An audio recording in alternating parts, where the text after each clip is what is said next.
Ina, sa buong mundo, siya lang naman ang babaeng hindi kayo pagpapart sa buong ko. Ilang tahanan ang tawag sa rito. Pero para sa akin, siya lang ang lumiwanag na hindi ko pagkita sa iba. Isa lang ang buhay na meron tayo sa mundo. Kaya pinanyan ko ang mga mahal na tayo. Dahil walang ibang hanap sa iyo, kundi ang kabutihan. Kasi malaki ako sa iyong pamamahan at sa bawat hakbang ko, nararamdaman ko ang iyong suporta. Ang aking lakas, ang aking nawa, at ang aking tunay na kailangan. Mahal na mahal ko, ang aking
sa aking pagtanda.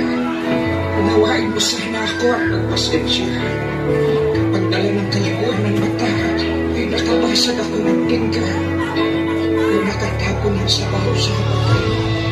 At kapag dumating ang sandali na ako'y magkakasakit at marami sa banig ng karamdaman, huwag mo sana akong pagsawa ang alagaan.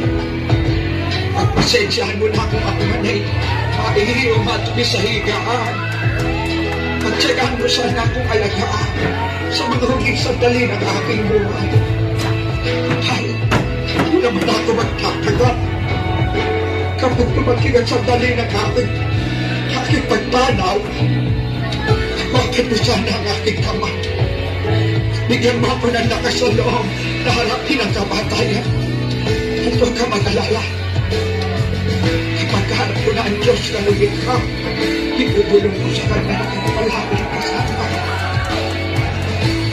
Naging ang pagkaharap sa iyong kapatid.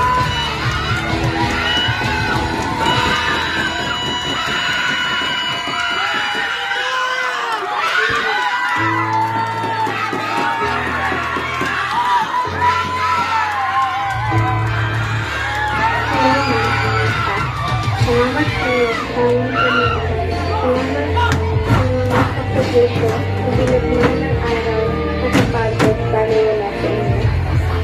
Maraming salamat sa walang sawang paggabay at pag-iintindi.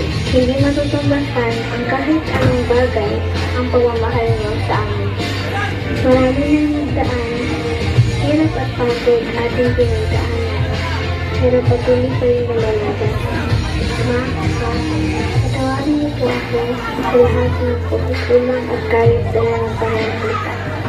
Ang mahirap ang lahat, pero pinapangako ko magsisikap at papalitan ng lahat ng pagod at pawis na wala sa inyo.